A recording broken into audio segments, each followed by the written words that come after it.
الفاتحة إلى حضرة روح النبي صلى الله تعالى عليه وسلم.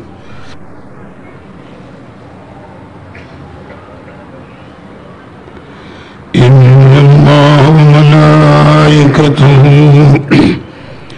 يصلون على النبي يا أيها الذين آمنوا صلوا عليه وسلموا تسليما. اللهم صل على سيدنا محمد وعلى النبي والكرم وآله وبارك وسلم. سبحان ربك رب العزة عما يصفون وسلام على المرسلين والحمد لله رب العالمين.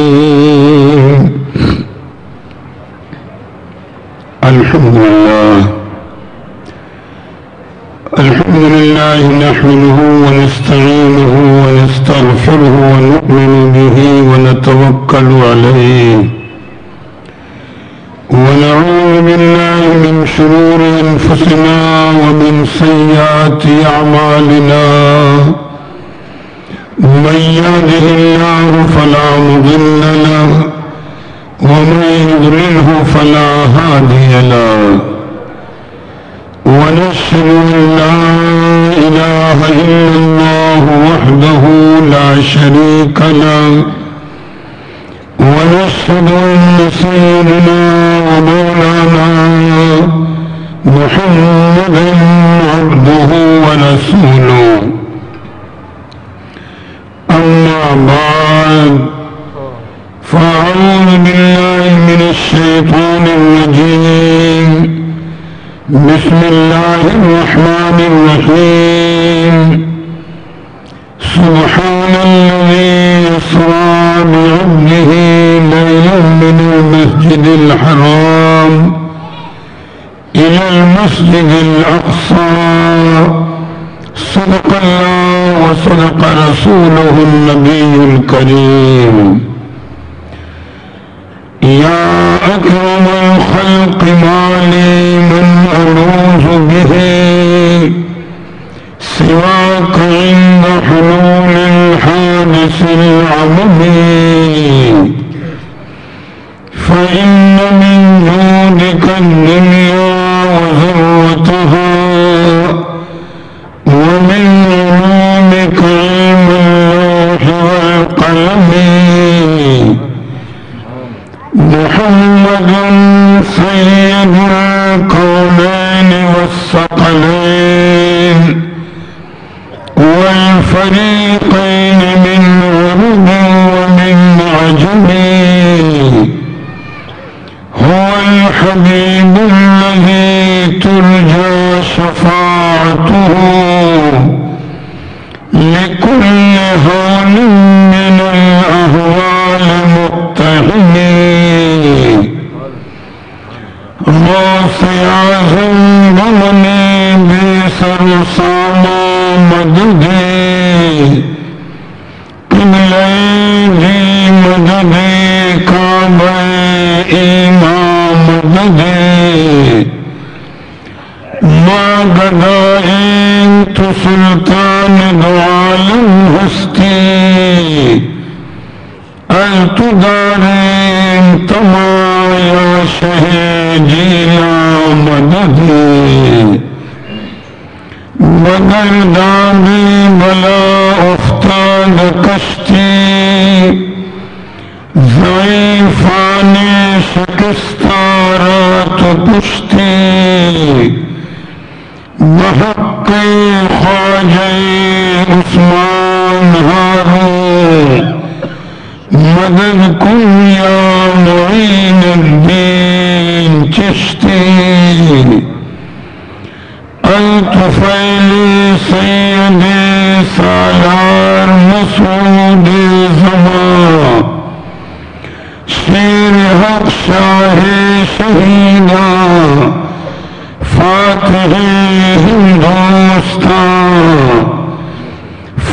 غالب کنم بر ہر یکی از دشمنا ہم مرا خوشحال گرداں اے خدائے دو جہاں. آواز ٹھیک ہے. درود شریف کا نذرانہ پیش کریں. اللہم صل علی سیدنا و مولانا محمد معدن الجود والکرم وآلہ وبارک وسلم. صلاۃ و سلام علیک یا رسول اللہ صلی اللہ تعالی علیہ وسلم. محترم حضرات، معراج شریف کی موضوع پر تقریر کا ایک سلسلہ جاری ہے.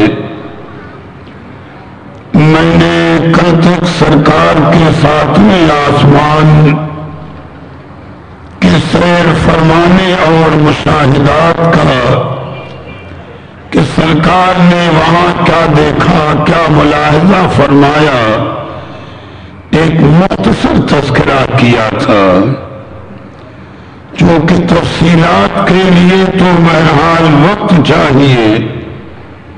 اب ذہن کو یہاں سے لگائیں کہ ساتویں آسمان کے حالات کو دیکھنے کے بعد اور وہاں کے عجائب و غرائب کا مشاہدہ کرنے کے بعد اب اللہ کے پیارے حبیب سدرۃ المنتہا کی جانب بڑھ رہے ہیں. سدرۃ المنتہا وہ مقام ہے جو حضرت جبریل علیہ السلام کی رہائش گاہ ہے. ذہن میں یہ بات رہے. اور سدرۃ المنتہا کا فاصلہ ساتویں آسمان سے 500 سال کے راستے پر ہے. جو میں نے شروع میں بتایا کہ زمین سے آسمان اول کا فاصلہ 500 سال کا، اور پہلے آسمان کی موٹائی 500 سال کی، پھر ہر آسمان کے بیچ 500 سال کا فاصلہ اور ہر آسمان کی اتنی ہی موٹائی ہے. اور ساتویں آسمان سے 500 سال کے راستے پر سدرۃ المنتہا ہے. اور عقیدے کا ایک مسئلہ ذہن میں رکھ لیں کہ کتنا ہی بڑا مقرب فرشتہ کیوں نہ ہو، سدرۃ المنتہا سے آگے کسی کی اور آگے رسائی کا معاملہ نہیں ہے. سدرۃ المنتہا کے آگے عرش اعظم ہے، اور پھر اس کے بعد لامکاں کی منزلیں جیسا رب تعالیٰ بہتر جاننے والا ہے. تو وہ تمامی تفصیلات تو بیان نہ ہو سکیں گی. اب ذہن کو یہیں پر لے آئے کہ سرکار جب ساتویں آسمان سے آگے بڑھے، حضرت روح الامین ساتھ میں ہے، براق سواری میں ہے. اور براق کی تیز رفتاری کا یہ عالم علماء نے ذکر کیا کہ جہاں تک ہماری آپ کی نگاہ پہنچتی ہے وہاں تک اس کا ایک قدم ہوتا تھا. یہ رب کی مشیت ہے، یہ رب تعالیٰ کی قدرت ہے. اور میاں اس کے کلمات کا کون احاطہ کر سکتا ہے کہ رب تعالیٰ کے کلمات اس کی قدرت کے راز اور نشانیوں کو نہ کوئی بیان کر سکا ہے نہ بیان کر سکے گا. تو اب جب اللہ کے پیارے حبیب سدرۃ المنتہا کے قریب پہنچے تو مشاہدہ فرمایا وہاں کے حالات کا. پہلے سدرۃ المنتہا کی تھوڑی سی تفصیل سمجھ لیں کہ سدرۃ المنتہا یہ آسمان کی شکل میں نہیں ہے، بلکہ علماء نے احادیث کریمہ کی روشنی میں بتایا سمجھانے کے لیے کہ جیسے ہماری زمین پر بیری کا درخت ہوتا ہے، بیر کا درخت، اسی انداز کا وہ ایک نورانی درخت ہے۔ وہ درخت کی شکل میں سدرۃ المنتہا ہے، اس کے پتے ہاتھی کے کان کی طرح ہیں، اور سدرۃ المنتہا کے اس درخت کا جو تنا ہے وہ اتنا بڑا ہے کہ اگر 50,000 سال کوئی تیز رفتار سواری پر سفر کرے تو 50,000 سال کے راستے کے برابر صرف اس کا تنا ہے۔ سوچیں کتنا بڑا ہوگا، سونے کا اس کا تنا ہے، پھر اس کی شاخیں زمرد کی ہیں، یاقوت کی ہیں، جواہرات کی ہیں، اور علماء نے ذکر کیا کہ اس سدرۃ المنتہا کی سب سے اونچی شاخ اتنی بڑی ہے کہ اگر کوئی تیز رفتار سوار برابر 1,00,000 برس سفر کرے تب اس شاخ کی چوٹی تک پہنچ سکتا ہے۔ اللہ اکبر، کیسے عجائب ہیں، کیسے غرائب ہیں، یہ قدرت کا معاملہ ہے۔ اور یہی چوٹی، اسی پر علماء نے بتایا کہ اس چوٹی کے آخر پر ایک پتا ہے بہت بڑا، اور اتنا بڑا اس درخت کا پتا ہے کہ یہ 7 آسمان اور 7 زمین اس میں سما جائیں، اتنا بڑا وہ پتا ہے، اور اس پر نورانی فرش بچھا ہوا ہے۔ اپنے آقا کی عظمت کو بھی دیکھو، شان کو بھی دیکھو، مقامات کو بھی دیکھو کہ اس سدرۃ المنتہا کی آخری چوٹی پر ایک پتا ہے نورانی، اس پر نورانی فرش بچھا ہوا ہے، اور اس نورانی فرش پر ایک کرسی ہے، اس کی حقیقت کو اللہ بہتر جاننے والا، اور اس کرسی پر اللہ کے پیارے حبیب کا نام لکھا ہوا ہے، جناب محمد رسول اللہ صلی اللہ تعالی علیہ وسلم۔ اور اصحاب سیر نے بتایا کہ 40,000 فرشتے کرسی کے سامنے کھڑے ہو کر ہر وقت توریت کی تلاوت کرتے ہیں۔ 40,000 فرشتے کرسی کے پیچھے کھڑے ہو کر زبور شریف کی تلاوت کرتے ہیں یا انجیل کی تلاوت کرتے ہیں۔ 40,000 فرشتے کرسی کے دائیں طرف زبور کی تلاوت کرتے ہیں، اور 40,000 فرشتے کرسی کے بائیں جانب قرآن مجید کی تلاوت کرتے رہتے ہیں۔ جس کرسی پر اللہ کے پیارے حبیب کا نام لکھا ہے، میرے آقا وہاں جلوہ فرما ہے، حضرت روح الامین ساتھ میں ہے۔ اب ذرا ان کا ایک ادب دیکھو، یا یوں تو سردار ملائکہ ہے، ان سے بڑا مقرب کوئی بارگاہ رب میں نہیں ہے، لیکن حضرت جبریل علیہ السلام ہمیں آپ کو ادب کا درس دے رہے ہیں۔ جب سدرۃ المنتہا کی اس چوٹی پر اللہ کے حبیب جلوہ فرما ہوئے، حضرت روح الامین آگے بڑھے، عرض کیا یا رسول اللہ یہی میری قیام گاہ ہے، میں یہی رہتا ہوں، اور رب تعالیٰ نے مجھے یہی رہنے کا مقام عطا فرمایا ہے۔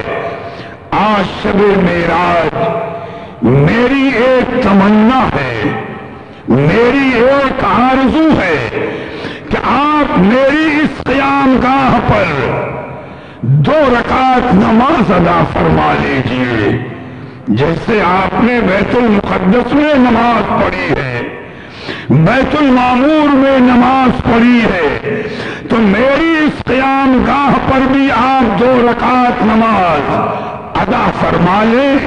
گویا زبان حال سے یہ عرض کر رہے ہیں کہ میرے آقا، ہمارا یہاں پر سجدہ اور رکوع کرنا اپنی جگہ پر ہے، لیکن اگر آپ نے یہاں پر نماز ادا فرما لی یہاں پر آپ کے رکوع اور سجدے ہو گئے تو ہماری اس قیام گاہ کو ایسی برکت مل جائے گی کہ جس کا اندازہ نہیں لگایا جا سکتا۔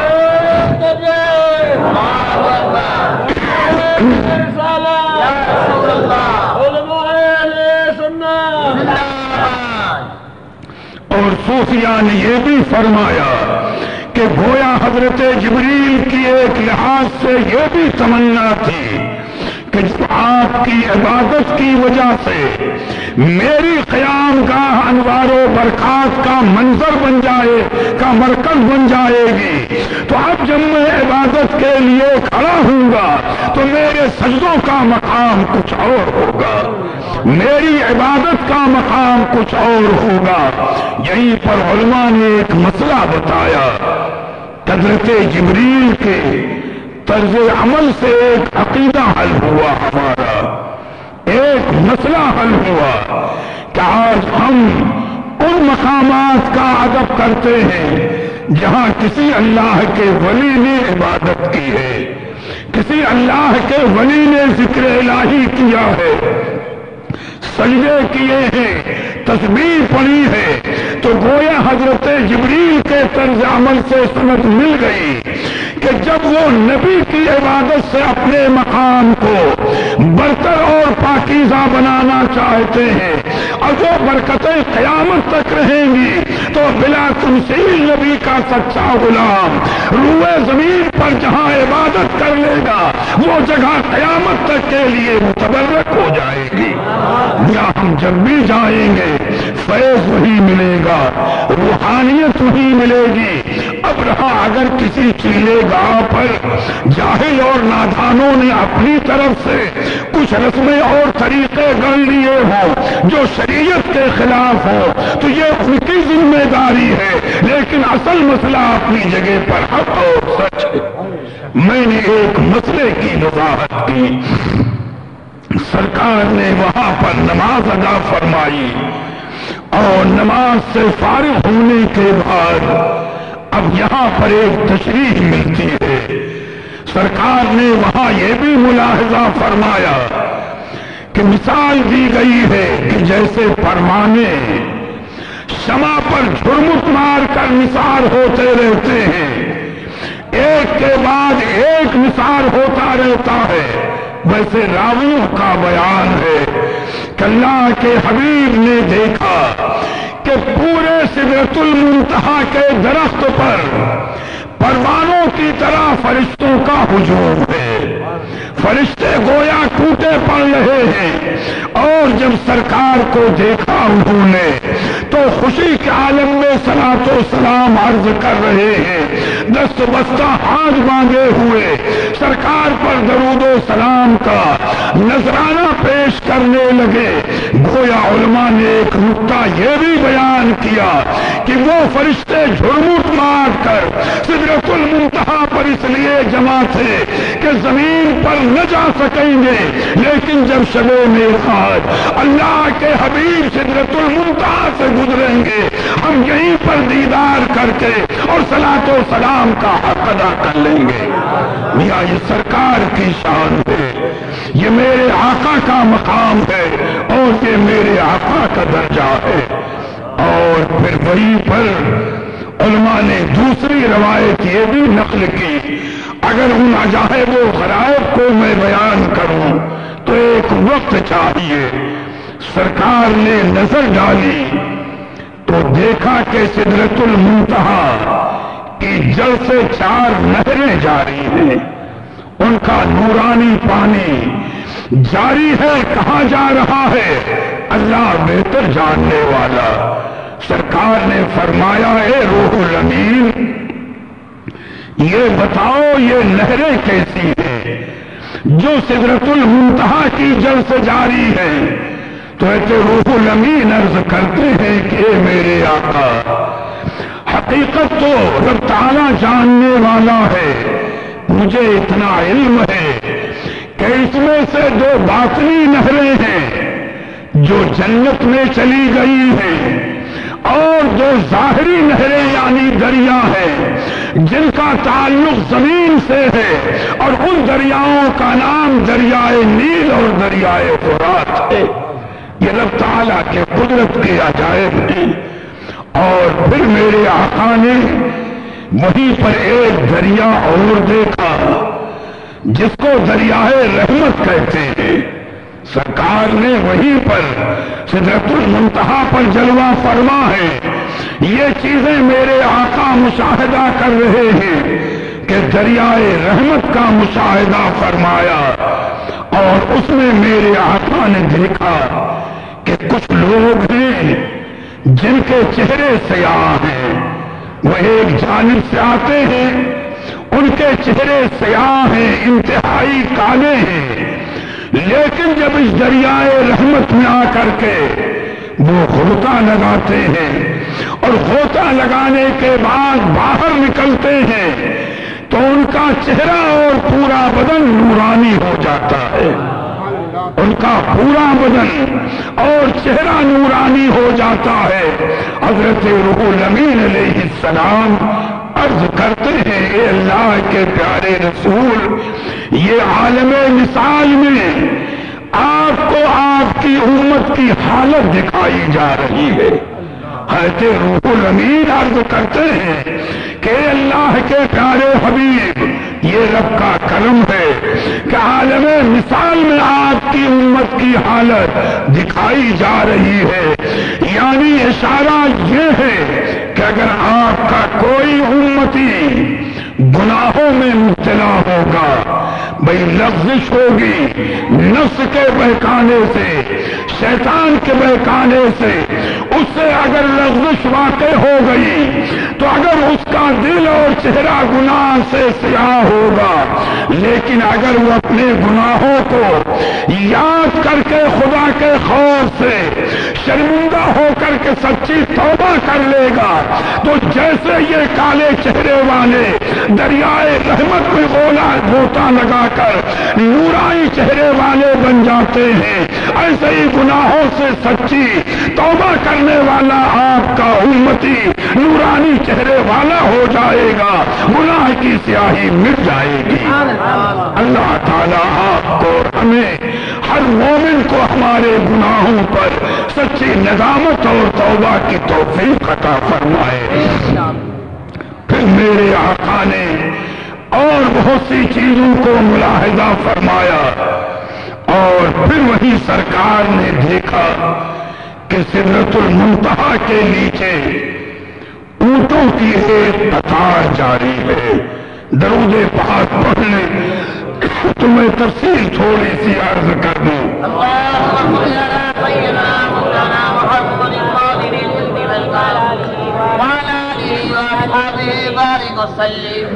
اللہ کے پیارے حبیب نے مشاہدہ فرمایا کہ اونٹوں کی قطار ایک جانب سے آ رہی ہے اور ایک جانب جا رہی ہے۔ ہر اونٹ پر 2 نورانی صندوق لگے ہوئے ہیں۔ سرکار نے حضرت جبریل علیہ السلام سے مخاطب ہو کر فرمایا، اے جبریل یہ بتاؤ یہ اونٹ کیسے ہیں؟ ان پر جو صندوق جو لگے ہوئے ہیں یہ صندوق کیسے ہیں؟ تو وہ عرض کرتے یا رسول اللہ، اللہ بہتر جاننے والا ہے، یا اس کی عطا سے آپ کو علم ہے یہ اونٹ کہاں سے آ رہے ہیں اور کہاں جا رہے ہیں مجھے پتا نہیں، کتنی تعداد ہے یہ بھی پتا نہیں۔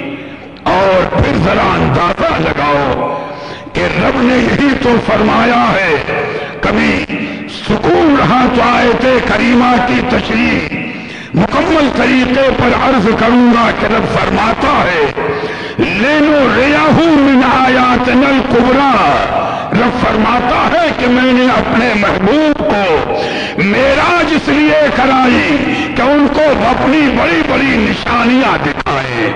میاں اس کی نشانیوں کی کوئی حد ہے، اس کی قدرت کی کوئی حد ہے، کوئی حد نہیں ہے۔ تو آپ اندازہ لگائے، کہتے جبریل علیہ السلام عرض کرتے ہیں یا رسول اللہ، جب سے میں پیدا ہوا ہوں اس وقت سے اور آج تک میں برابر اونٹوں کی قطار کو چلتے ہوئے دیکھ رہا ہوں، یہ کہاں سے آ رہے ہیں، کہاں جا رہے ہیں، مجھے اس کا کچھ پتہ نہیں ہے۔ روایت علماء نے بتائی ہوگی، کہتے روح الامین کی عمر کا اندازہ لگا لیں۔ میں تھوڑی سی تشریح کر دوں تاکہ اس روایت کو سمجھنے میں آسانی ہو۔ اللہ کے پیارے حبیب نے ایک مرتبہ حضرت جبریل سے فرمایا علیہ السلام، اے جبریل علیہ السلام یہ بتاؤ تمہاری عمر کتنی ہے؟ مشہور روایت ہے یہ۔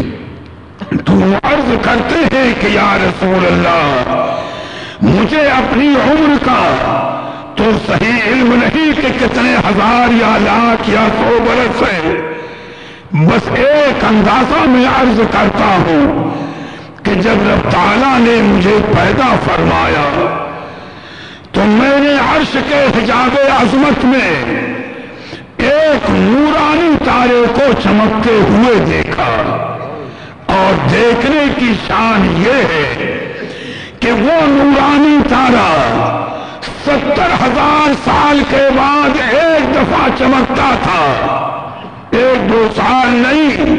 روح البیان شریف کی روایت ہے کہ وہ نورانی تارا 70,000 سال کے بعد ایک دفعہ چمکتا تھا، اور میں نے اسے 72,000 مرتبے چمکتے دیکھا۔ اب حضرت روح الامین کی عمر کا حساب جوڑو کہ کتنے لاکھ یا کروڑ برس کی عمر کا معاملہ۔ وہ عرض کرتے ہیں یا رسول اللہ، جب سے میں پیدا ہوا ہوں اونٹوں کی قطار کو ایسے ہی رواں دواں دیکھ رہا ہوں، یہ کہاں سے آ رہے ہیں، کہاں جا رہے ہیں، مجھے کچھ پتا نہیں ہے۔ سوچو رب تعالیٰ کی قدرت اور اس کی نشانیاں۔ یہیں پر ایک جواب بھی سنتے چلیں، بعض بیچارے کم عقل جنہیں نبی سے عداوت کا مرض ہے کہ کیا کریں کہ وہ نبی کی شان میں کون سی بات تلاش کرنے کے توہین کا موقع مل جائے، کہ ان کا ذکر مجھے اس وقت نہیں چھیڑنا، اللہ انہیں ہدایت دے۔ وہ کہتے ہیں کہ حضرت روح الامین معراج کی رات میں، معراج کے سفر میں اللہ کے حبیب کے رہنما تھے، یا سرکار کو معراج کی حقائق کا علم نہیں تھا؟ یہاں یہ نادانی ہے۔ میرے آقا رہنمائی کے محتاج تو وہاں ہوتے۔ ایک بات ہے کہ جہاں سرکار کو راستہ نہ معلوم ہوتا، جہاں سرکار کبھی گئے نہ ہوتے، ایک بات ہے بھئی ہم رہنما کی تلاش وہی کریں گے جہاں ہمیں راستہ معلوم نہ ہو، اور اگر راستہ معلوم ہے تو رہنما کی ضرورت نہیں۔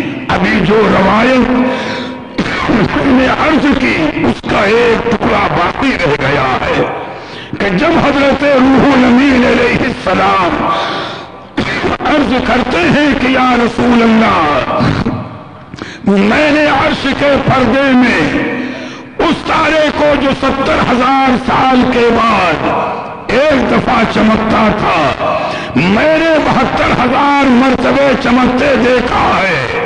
تو سرکار فرماتے ہیں اے روح الامین، وہ نورانی تارا کون تھا جانتے ہو؟ یہی بتا دوں، جس تارے کو تم نے چمکتے ہوئے دیکھا ہے وہ نورانی کا تارا کون تھا؟ تو ایسے روح الامین عرض کرتے یا رسول اللہ صلی اللہ تعالی علیہ وسلم، میں اس نورانی تارے کو بھی نہیں جانتا۔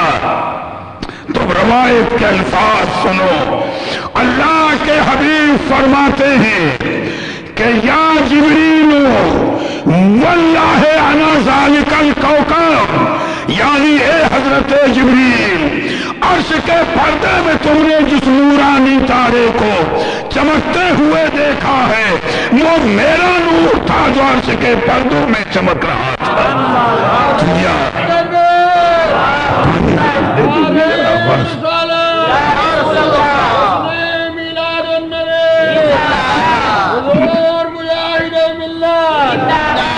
تو یہ تو ماننا پڑے گا کہ جب ساری کائنات عرش ہو، کرسی ہو، لوح و قلم ہو، ساری مخلوق سرکار کے بعد ہے، سرکار کے نور سے ہے، تو چاہے ساتوں آسمان ہو، چاہے عرش ہو، چاہے سدرۃ المنتہا ہو، ہر راستہ میرے آقا کی گزرگاہ پہلے ہی رہ چکا ہے، ہر راستہ میرے آقا کا دیکھا ہوا ہے۔ میرے آقا شب معراج جبریل کی رہنمائی کے محتاج نہیں تھے، یہ حضرت جبریل کا مقدر ہے کہ معراج کی رات انہیں اللہ کے حبیب کی خدمت کا موقع مل رہا ہے، وہ خدمت کے لیے تھے، رہنمائی کے لیے نہیں۔ اور یہی پر اس روایت کی وجہ پھر سن لے کہ جب حضرت روح الامین عرض کرتے ہیں کہ یا رسول اللہ یہ اونٹ کہاں سے آ رہے ہیں، کہاں جا رہے ہیں، مجھے پتا نہیں، تو سرکار فرماتے ہیں اے جبریل آگے بڑھ کر ایک اونٹ کو روک لو۔ اب سرکار کا علم دیکھو، سرکار کی شان دیکھو۔ حضرت روح الامین علیہ السلام آگے بڑھے، ایک اونٹ کو روک لیا، اس کے اوپر سے ایک صندوق اتارا اور اس صندوق پر نورانی تالا لگا ہوا تھا۔ تو سرکار فرماتے ہیں اے جبریل کیا تمہیں اس کی کنجی معلوم ہے؟ دیکھو سرکار کا علم، حضرت جبریل کا مقام۔ سرکار فرماتے ہیں کہ اے حضرت جبریل کیا اس صندوق کے نورانی تالے کی کنجی تمہیں معلوم ہے؟ عرض کرتے یا رسول اللہ مجھے نہیں معلوم۔ تو سرکار فرماتے ہیں اے حضرت جبریل اس نورانی تالے کی کنجی ہے بسم اللہ الرحمن الرحیم، بسم اللہ پڑھو تالا کھل جائے گا۔ تو معلوم ہوا کہ سرکار کو ہر گوشے کا علم ہے، جبھی تو سرکار تعلیم دے رہے ہیں۔ حضرت جبریل نے بسم اللہ شریف پڑھی، کفر کو ہاتھ لگایا، تالا کھل گیا، اور جب صندوق کھولا تو دیکھا کہ پورا صندوق نورانی انڈوں سے بھرا ہوا ہے، اور ہر انڈے پر ایک نورانی قفل لگا ہوا ہے۔ سرکار نے فرمایا اس قفل کی کنجی بھی بسم اللہ الرحمن الرحیم ہے۔ حضرت جبریل نے بسم اللہ شریف پڑھی، انڈے پر لگا ہوا نورانی قفل کھل گیا، تو حیرت کی انتہا نہیں کہ پورا انڈا خشخاش کے چھوٹے چھوٹے نورانی دانوں سے بھرا ہوا ہے۔ میاں یہ قدرت کے عجائبات ہیں، اور خشخاش کے ہر دانے پر ایک نورانی قفل لگا ہوا ہے۔ تو اللہ کے حبیب نے فرمایا اے حضرت جبریل ایک دانے کا قفل کھولو اور اس کی کنجی بھی بسم اللہ الرحمن الرحیم ہے۔ حضرت جبریل علیہ السلام نے بسم اللہ شریف پڑھی، اور جب وہ قفل کھل گیا تو رب تعالیٰ قادر مطلق ہے۔ علماء سیر کہتے ہیں کہ خشخاش کے دانے کا کھولنا تھا کہ جتنی بڑی ہماری آپ کی یہ دنیا ہے اس دانے میں ایک پورا عالم نظر آ رہا تھا۔ یہ رب تعالیٰ کی قدرت ہے، یہ اس کی آیات کبریٰ ہیں، یہ اس کی بڑی نشانیاں ہیں۔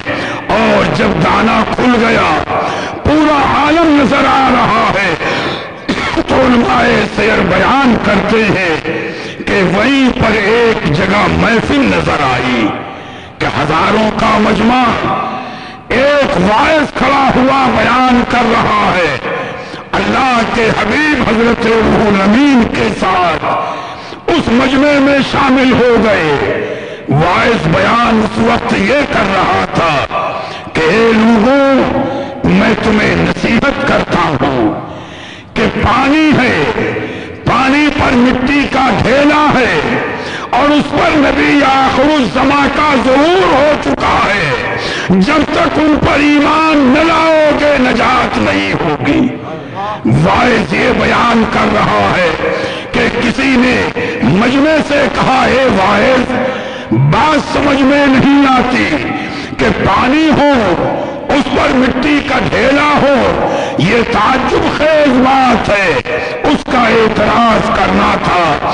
حضرت روح الامین کھڑے ہوئے اور مجمع کو مخاطب کر کے کہا کہ تعجب کی بات نہیں ہے، میں جبریل فرشتہ ہوں اور یہ نبی آخر الزمان جناب محمد الرسول اللہ ہے، اور آج معراج کی رات ہے، یہ رب کے دیدار کے لیے جا رہے ہیں۔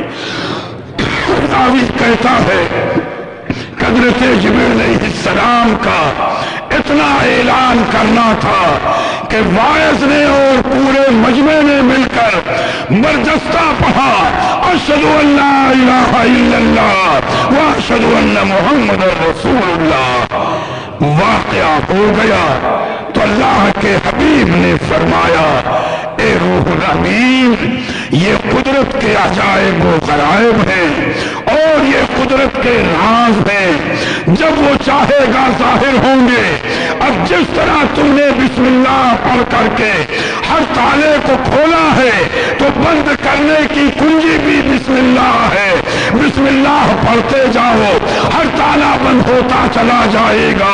اونٹ کو اس کی صف میں روانہ کر دو، جب مشیت عزدی ہوگی یہ سارے راز خود بخود ظاہر ہوں گے۔ حضرت روح الامین نے بسم اللہ شریف پڑھا، خشخاش کے دانے کا تالا بند ہوا، بسم اللہ شریف پڑھا، انڈے کا تالا بند ہوا، بسم اللہ شریف پڑھا، صندوق کا تالا بند ہوا، اور پھر صندوق کو اونٹ پر رکھا اور اسے اونٹوں کی صف میں لگا دیا، وہ اونٹ روانہ ہو گیا۔ تو یہ عجائبات ہیں معراج پاک مصطفیٰ کے کہ میرے آقا سدرۃ المنتہا پر ہیں اور ایسے عجائب و غرائب کا مشاہدہ کر رہے ہیں۔ تو اگر اور تفصیلات بیان کی جائے تو ایک تفصیلی وقت چاہیے، آج میری گفتگو یہیں تک ہوگی، کچھ گوشے انشاءاللہ تھوڑے بہت کل عرض کر دوں گا۔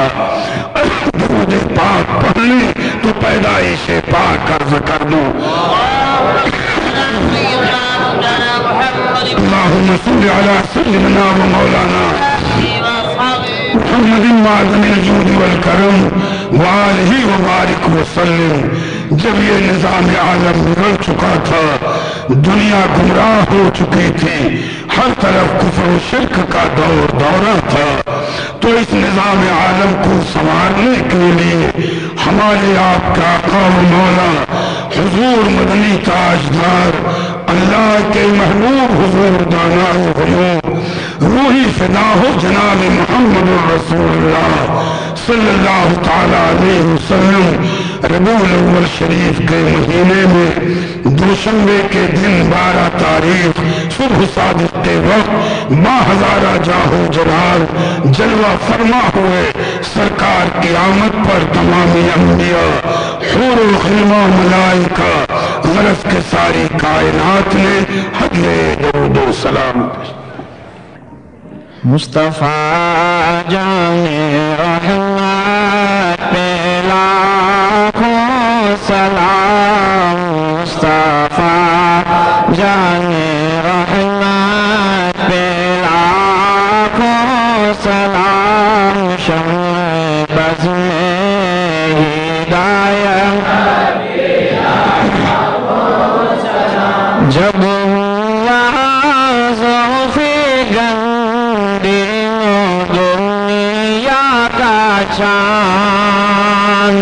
آیا خلوت سے جلوت میں اسرا کا چاند۔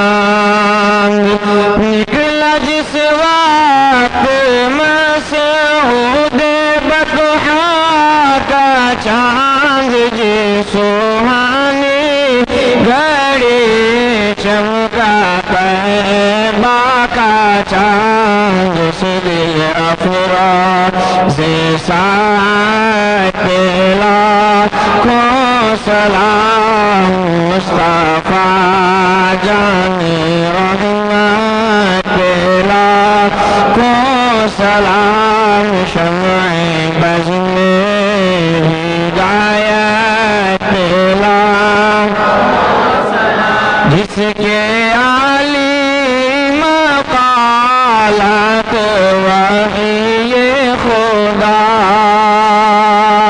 جس کے غیبی اشارات وحی خدا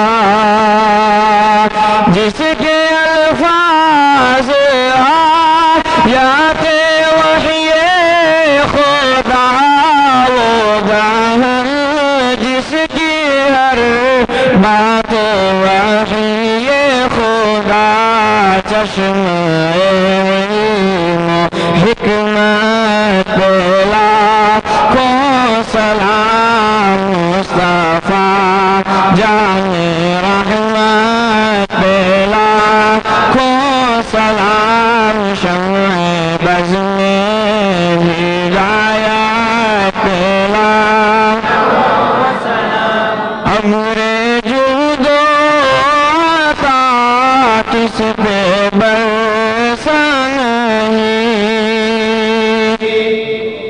تیرا لطف و کرم کس پہ دیکھا نہیں کس جگہ اور کہاں تیرا قبضہ نہیں کہ میرا ہی رحمت پہ دعویٰ نہیں شاہ کی ساری امت لاکھوں سلام مصطفیٰ جان رحمت لاکھوں سلام شمع بز میں ہدایت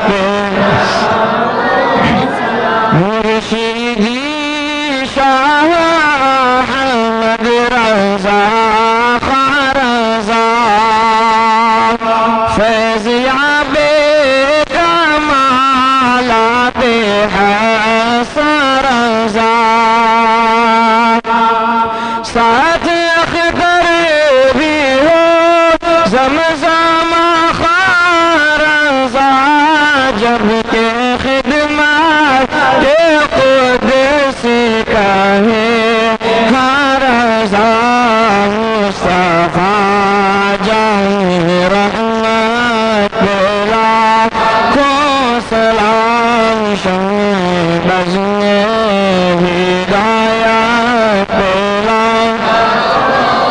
یا نبی سلام علیکہ یا رسول سلام علیکہ یا حبیب سلام علیکہ صلوات اللہ مصطفیٰ خیر الورى